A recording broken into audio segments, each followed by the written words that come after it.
Hello दोस्तों, स्वागत है आप सभी का एक बार फिर से हमारे YouTube channel super PC info में। दोस्तों, आज के इस वीडियो में हम आपको जनरेशन ऑफ कंप्यूटर यानी कंप्यूटर की जनरेशन के बारे में बताने वाले हैं। जी हाँ दोस्तों, आज हम आपको बताने वाले हैं कि पहली बार कंप्यूटर कब आया और आज हम कंप्यूटर के कौन सी जनरेशन को यूज़ कर रहे हैं। इस वीडियो में कंप्यूटर जनरेशन के ऊपर मैं बातें करूँगा और एक एक चीज़ आपको बताऊँगा, कितनी जनरेशन होती है, क्या टेक्नोलॉजी यूज़ की गई, बाकी सब कुछ। आज हम आपके कंप्यूटर की जनरेशन के बारे में सारे डाउट्स क्लियर कर देंगे। दोस्तों, हो सकता है कि आज की वीडियो आपको थोड़ी लंबी लगे, लेकिन ये वीडियो आपकी बहुत ही काम की होने वाली है। तो दोस्तों, वीडियो को बिल्कुल भी स्किप मत कीजिए और वीडियो को आखिर तक देखिए। और वीडियो पसंद आए तो वीडियो को लाइक कीजिए और चैनल को सब्सक्राइब कीजिए, ताकि हमारे आने वाली सभी इंपॉर्टेंट वीडियो की नोटिफिकेशन सबसे पहले आपके पास पहुंचे। तो चलिए दोस्तों, हम शुरू करते हैं आज के हमारे वीडियो को। How many generations of computer, यानी कि दोस्तों एक कंप्यूटर कितनी जनरेशन होती है। तो इसका जवाब है दोस्तों, there are 5 types of generation. First generation जो कि 1940 से 1956 तक चली। सेकंड जनरेशन जो कि 1957 से 1963 तक चली। थर्ड जनरेशन जो कि 1964 से 1972 तक चली। फोर्थ जनरेशन जो कि 1972 से 1980 तक चली। फिफ्थ जनरेशन जो कि 1980 से अभी तक चलती हुई आ रही है। तो दोस्तों, अगर हम बात करें फर्स्ट जनरेशन कंप्यूटर की, तो दोस्तों फर्स्ट जनरेशन कंप्यूटर कुछ इस तरह के दिखते थे, जो कि आप तस्वीरों में देख सकते हैं। तो बात करें दोस्तों अगर हम इसके पॉइंट्स की, तो पहला पॉइंट्स है JP Eckert and JW Mauchly develop the first electronic computer called ENIAC। यानी कि दोस्तों JP Eckert और JW Mauchly दो लोग थे जिन्होंने पहला इलेक्ट्रॉनिक कंप्यूटर डेवलप किया, जिसका नाम ENIAC था। तो दोस्तों हमारा अगला पॉइंट्स है vacuum tube used as a core element in the first generation computer. दोस्तों फर्स्ट जनरेशन कंप्यूटर जो थे उसमें वैक्यूम ट्यूब नाम की एक टेक्नोलॉजी का इस्तेमाल किया गया था। हमारा अगला पॉइंट है दोस्तों the time period of first generation computer from 1940 to 1956। यानी कि दोस्तों जो पहली जनरेशन कंप्यूटर थे उनका टाइम पीरियड 1940 से 1956 तक था। हमारा अगला पॉइंट है दोस्तों punch cards and paper tape used for secondary storage. यानी कि दोस्तों उस टाइम के कंप्यूटर्स में पंच कार्ड और पेपर टेप को सेकेंडरी स्टोरेज के लिए यूज़ किया जाता था, जो कि आज हम हार्ड डिस्क और SSD यूज़ करते हैं। तो दोस्तों हमारा अगला पॉइंट है limited internal storage capacity and slow input output operation. यानी कि दोस्तों उस टाइम के कंप्यूटर में जो स्टोरेज करने की कैपेसिटी होती थी बहुत ही कम होती थी और वो किसी भी काम को बहुत ही धीरे ढंग से करते थे। दोस्तों हमारा अगला पॉइंट है the first generation computer is not portable. यानी कि दोस्तों आप देख ही सकते हो इस पिक्चर में कि ये कंप्यूटर कितने बड़े थे, तो आप समझ सकते हो इस बात को कि उन्हें एक जगह से दूसरी जगह ले जाना बहुत ही मुश्किल होता होगा। इसीलिए दोस्तों ये कंप्यूटर जो है पोर्टेबल नहीं थे। Consume a lot of electricity. यानी कि दोस्तों इसमें वैक्यूम ट्यूब्स की टेक्नोलॉजी का इस्तेमाल किया गया था, जिस वजह से ये बहुत ही ज़्यादा इलेक्ट्रिसिटी लेते थे। हमारा अगला पॉइंट है दोस्तों machine code used for programming language. यानी कि दोस्तों इन कंप्यूटर्स को चलाने के लिए प्रोग्रामिंग लैंग्वेज का नॉलेज होना बहुत ज़रूरी था, जो कि हर किसी को नहीं होता था। ये दोस्तों एक बहुत ही बड़ी समस्या थी। दोस्तों अगर हम बात करें फर्स्ट जनरेशन के कुछ कंप्यूटर्स के बारे में, तो उनमें से है ENIAC, ADVAC, UNIVAC, IBM 701, IBM 750। तो दोस्तों अगर हम बात करें सेकंड जनरेशन कंप्यूटर्स की, तो दोस्तों सेकंड जनरेशन कंप्यूटर कुछ इस तरीके के दिखते थे। ये आकार में तो फर्स्ट जनरेशन कंप्यूटर छोटे हो गए थे। तो दोस्तों अब हम बात करते हैं इसके पॉइंट्स की। तो दोस्तों पहला पॉइंट है Walter H Brattain develop the second generation computer. यानी कि दोस्तों सेकंड जनरेशन कंप्यूटर को वॉल्टर H ब्रेटन ने ही डेवलप किया था। हमारा अगला पॉइंट है दोस्तों transistor are used as a core element in second generation computer. दोस्तों सेकंड जनरेशन में टेक्नोलॉजी के रूप में ट्रांजिस्टर का इस्तेमाल होने लगा था, जबकि फर्स्ट जनरेशन में वैक्यूम ट्यूब्स का इस्तेमाल होता था। दोस्तों हमारा अगला पॉइंट है the period of the second generation computer was from 1957 to 1963। यानी कि दोस्तों सेकंड जनरेशन कंप्यूटर की शुरुआत 1957 में हुई थी और 1963 तक के चले थे। दोस्तों हमारा अगला पॉइंट है magnetic tape and magnetic disk are used as secondary storage device. यानी कि दोस्तों इस जनरेशन में सेकेंडरी स्टोरेज डिवाइस के रूप में मैग्नेटिक टेप और मैग्नेटिक डिस्क का इस्तेमाल होने लगा था। दोस्तों हमारा अगला पॉइंट है high level programming language like Fortran COBOL were used. इसी जनरेशन में दोस्तों हाई लेवल प्रोग्रामिंग लैंग्वेज का भी इस्तेमाल होने लगा था, जिसमें से फोर्टन और कोबोल उसी टाइम पे यूज हुए थे। दोस्तों हमारा अगला पॉइंट है required less power to operate. Second generation computer में दोस्तों फर्स्ट जनरेशन की तरह ज़्यादा पावर यूज़ नहीं करते थे। ये फर्स्ट जनरेशन से कम बिजली खपत लेते थे। दोस्तों हमारा अगला पॉइंट है more reliable and faster than the first generation computer. यानी कि दोस्तों second generation computer first generation computer से ज़्यादा भरोसेमंद और काम करने में बहुत ही तेज़ थे। दोस्तों हमारा अगला पॉइंट है magnetic core used for primary storage. इस जनरेशन में दोस्तों स्टोरेज के लिए प्राइमरी स्टोरेज का भी यूज होने लगा था और प्राइमरी स्टोरेज के रूप में मैग्नेटिक कोर का यूज़ किया जाने लगा था। दोस्तों इन क्वेश्चंस को आप नोट कर लीजिए क्योंकि इसी तरह के क्वेश्चन एग्जाम में पूछ ले जाते हैं।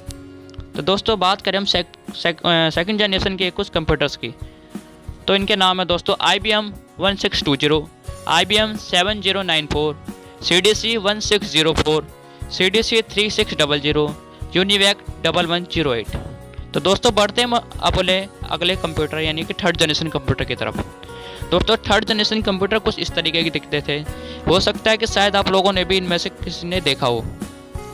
तो दोस्तों अगर हम इसके पॉइंट्स की बात करें तो इसका पहला पॉइंट्स है Jack Kilby develop the third generation computer. यानी कि दोस्तों थर्ड जनरेशन कंप्यूटर को जैक किल्बी ने ही डेवलप किया था। दोस्तों हमारा अगला पॉइंट है integrated circuits was used as a core element in the third generation computer. यानी कि दोस्तों अब थर्ड जनरेशन कंप्यूटर में इंटीग्रेटेड सर्किट्स का भी यूज होने लगा था, जबकि पहले वैक्यूम ट्यूब्स और ट्रांजिस्टर का यूज होता था। दोस्तों हमारा अगला पॉइंट है the period of third generation was from 1964 to 1972। यानी कि दोस्तों थर्ड जनरेशन कंप्यूटर 1964 में आए थे और 1972 तक चले थे। दोस्तों हमारा अगला पॉइंट है magnetic disk was used for secondary storage. दोस्तों थर्ड जनरेशन कंप्यूटर में सेकेंडरी स्टोरेज के लिए मैग्नेटिक डिस्क का यूज होने लगा था। हमारा अगला पॉइंट है दोस्तों डेवलपमेंट ऑफ मिनी कंप्यूटर्स। इसी जनरेशन के आने से दोस्तों मिनी कंप्यूटर्स भी आए थे। हमारा अगला पॉइंट है दोस्तों इन दिस जनरेशन ऑपरेटिंग सिस्टम, जिसे हम OS भी बोलते हैं, वाज डेवलप्ड। यानी कि दोस्तों इसी जनरेशन में मिनी कंप्यूटर्स के साथ साथ ऑपरेटिंग सिस्टम को भी डेवलप किया गया था, जैसे कि विंडोज़। दोस्तों हमारा अगला पॉइंट है स्मॉलर देन सेकंड जनरेशन। यानी कि दोस्तों ये computers third generation computer second generation के कंप्यूटर से बहुत ही छोटे हो गए थे। हमारा अगला पॉइंट है दोस्तों high level programming language like Fortran second to fourth, COBOL, Pascal, BASIC, ALGOL were used during this generation. यानी कि दोस्तों थर्ड जनरेशन कंप्यूटर में और भी ज़्यादा हाई लेवल प्रोग्रामिंग लैंग्वेज का यूज होने लगा था। हमारा अगला पॉइंट है दोस्तों इंक्रीज मेमोरी कैपेसिटी। और इन सब के साथ साथ दोस्तों थर्ड जनरेशन कंप्यूटर में मेमोरी की कैपेसिटी बढ़ा लिया गया था। दोस्तों अगर हम कुछ कंप्यूटर्स की बात करें थर्ड जनरेशन के, तो इनके नाम है दोस्तों IBM 360 series, Honeywell 6000 series, PDP यानी कि personal data processor, IBM 370x168, TDC 316। यही थे हमारे दोस्तों थर्ड जनरेशन कंप्यूटर के कुछ नाम। दोस्तों बढ़ते हैं हम अगले कंप्यूटर जनरेशन की तरफ, फोर्थ कंप्यूटर जनरेशन, जो कि कुछ इस तरह के दिखते हैं। दोस्तों इसका हमारा पहला पॉइंट है इन 1971 Intel release the charger 4 micro processor and the fourth generation of computer had begun. यानी कि दोस्तों 1971 में इंटेल कंपनी ने 4004 नाम का माइक्रो प्रोसेसर रिलीज़ किया और इसी जनरेशन में कंप्यूटर बनने स्टार्ट हो गए फोर्थ जनरेशन के। तो दोस्तों हमारा अगला पॉइंट है integrated circuits are used as a core element. इस जनरेशन में भी दोस्तों कोर एलिमेंट के तौर पे इंटीग्रेटेड सर्किट को यूज़ किया गया था। अगला पॉइंट है दोस्तों very large scale integrated circuits and large scale integrated circuits are used as a core element.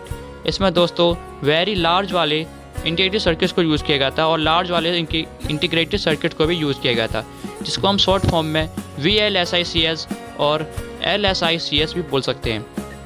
दोस्तों हमारा अगला पॉइंट है the period of fourth generation was from 1972 से 1980। यानी कि दोस्तों फोर्थ जनरेशन के कंप्यूटर्स बनने स्टार्ट हुए थे 1972 से और 1980 तक चले थे।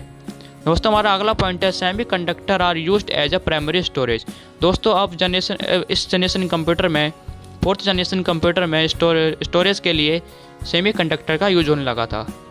दोस्तों हमारा अगला पॉइंट है डेवलपमेंट ऑफ माइक्रो कंप्यूटर और पीसी, यानी कि दोस्तों इसी जनरेशन में माइक्रो कंप्यूटर और पीसी बनने स्टार्ट हुए थे, जिसे हम पर्सनल कंप्यूटर भी बोलते हैं।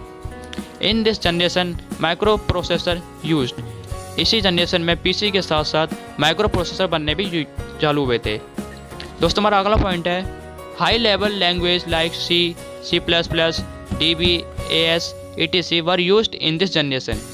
इसी जनरेशन में दोस्तों हाई लेवल लैंग्वेज जैसे कि हम आज यूज़ करते हैं C++, C, ये सब इसी जनरेशन में बनने शुरू हुए थे। दोस्तों हमारा अगला पॉइंट है application development bye users with users friendly, यानी कि दोस्तों यूजर्स के हिसाब से इसी जनरेशन में एप्लीकेशन बनाने भी स्टार्ट हुए थे। दोस्तों हमारा अगला पॉइंट है fourth generation computer become more powerful, reliable and affordable, यानी कि दोस्तों fourth generation computer first, second और थर्ड तीनों जनरेशन से मोर पावरफुल यानी बहुत तेज, भरोसेमंद और काम करने के योग्य थे। हमारा अगला पॉइंट है दोस्तों इन this generation time sharing, real time network, distributed operating system were used. इसी जनरेशन में दोस्तों टाइम्स को शेयर करना, रियल टाइम नेटवर्क की स्पीड बताना और भी ऑपरेटिंग सिस्टम को डिस्ट्रीब्यूट करना यूज़ किया गया था। दोस्तों अगर हम इसके कुछ नामों की बात करें तो इसके नाम है दोस्तों DC-10, star 1000, PDP-11, CRAY-1, Cray XMP super computer. दोस्तों अब हम बढ़ते हैं अपने अगले कंप्यूटर फिफ्थ जनरेशन कंप्यूटर की तरफ। तो दोस्तों हमारे फिफ्थ जनरेशन के कंप्यूटर का पहला पॉइंट है the fifth generation computer was an initiate by Japan ministry of international trade and industry began in 1982, यानी कि दोस्तों फिफ्थ जनरेशन कंप्यूटर को जापान ने बनाना शुरू किया था, वो भी 1982 में। दोस्तों हमारा अगला पॉइंट है ultra large scale integration used as a core element, यानी कि दोस्तों इस जनरेशन में कोर एलिमेंट टेक्नोलॉजी के रूप में लार्ज स्केल इंटीग्रेशन को यूज़ किया गया था। दोस्तों हमारा अगला पॉइंट है the period of fifth generation is 1980 से टिल डेट, यानी कि दोस्तों फिफ्थ जनरेशन कंप्यूटर 1980 में बनना शुरू हुए थे और अभी तक चल रहे हैं, जिसे हम भी यूज़ करते हैं। दोस्तों हमारा अगला पॉइंट है RAM and ROM is used for primary storage. इस जनरेशन कंप्यूटर में दोस्तों प्राइमरी स्टोरेज के लिए रैम और रोम का यूज होने लगा था। HDD and SSD used for secondary storage, और सेकेंडरी स्टोरेज के लिए दोस्तों हार्ड डिस्क और SSD का यूज होने लगा है। दोस्तों हमारा अगला पॉइंट है all the high level language like C, C++, Java, .NET etc are used in this generation. इस जनरेशन में दोस्तों हाई लेवल प्रोग्रामिंग लैंग्वेज भी यूज़ होने लगे, जिनके नाम है C, C++, जावा, .NET। आपने सुने भी होंगे दोस्तों इन सब नाम। दोस्तों अगर हम बात करें इसके कुछ नामों की तो दोस्तों फिफ्थ जनरेशन के कंप्यूटर्स के कुछ नाम हैं desktop, laptop, notebook, ultrabook, Chromebook. दोस्तों ये टेबल हमने बनाई है, आप इसका स्क्रीनशॉट भी ले सकते हैं, बहुत ही काम की टेबल है दोस्तों। इसमें से रिलेटेड क्वेश्चन आपको एग्जाम में पूछ ले जाते हैं, तो दोस्तों आप इसका स्क्रीनशॉट भी ले सकते हैं। और अगर आप इसकी पूरी PDF चाहते हैं तो वीडियो के डिस्क्रिप्शन में जाकर लिंक से इसकी PDF को भी डाउनलोड कर सकते हैं।